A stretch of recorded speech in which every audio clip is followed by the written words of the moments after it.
আসলে ফুটবলের যে কোচিংটা অল অ্যাবাউট খেলোয়াড়দের সাথে কোচের শেয়ারিং ইনফরমেশন।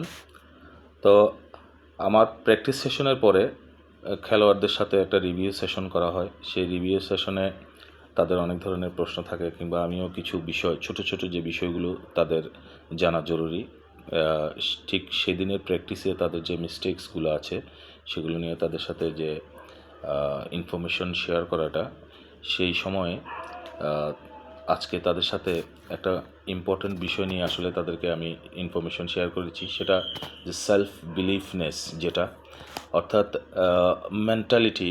আমরা অনেক সময় ফোর কর্নার্সের প্রতিটা বিষয় আমরা রপ্ত করতে পারি।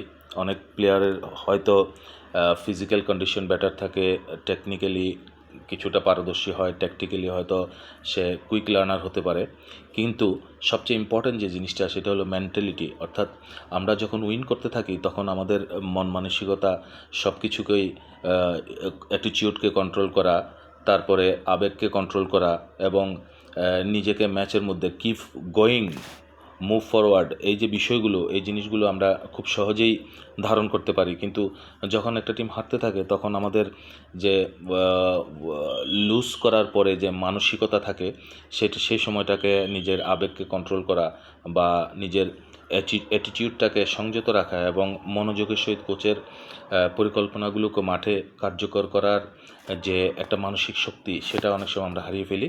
এই জিনিসটা যদি একটা খেলোয়াড়ের মধ্যে থাকে, সেই খেলোয়াড় হয়তো এলিট লেভেলে কোনো এক সময় সে পারফর্ম করতে পারবে এবং সে নিজেকে একজন প্রতিষ্ঠিত প্রফেশনাল ফুটবলার হিসেবে গড়ে তুলতে পারবে। এই জিনিসটাই আমি আজকে তাদের সাথে আসলে শেয়ার করেছি এবং আশা করি এতে তারা উপকৃতই হবে।